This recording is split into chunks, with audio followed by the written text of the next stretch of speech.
give us two teams we're fading this week.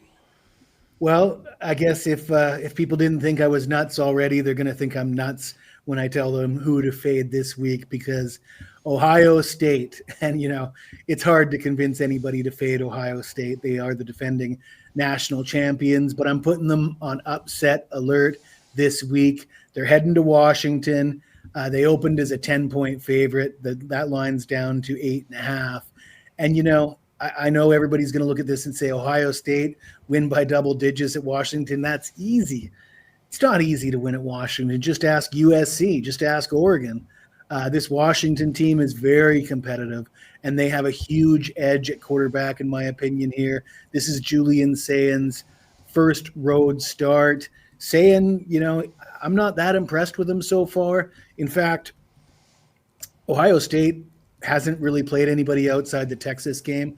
I was on Texas in week 1, and Texas dominated that game statistically as far as first downs, total yards, time of possession.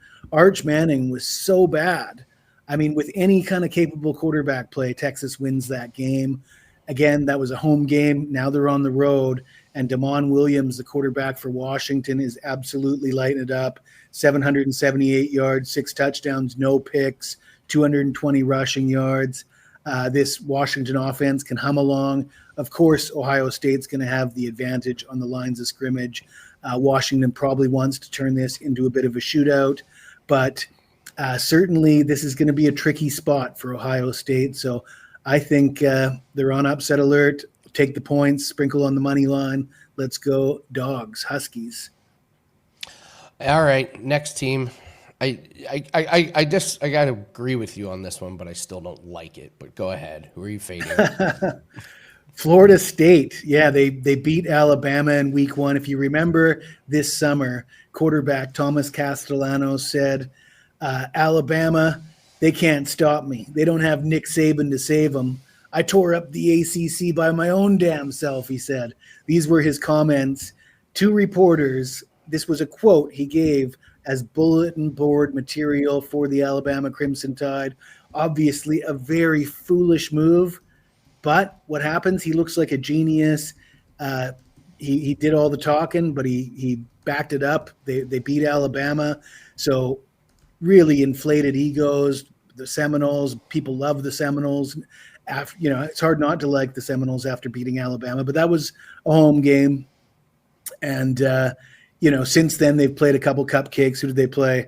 East Texas A&M.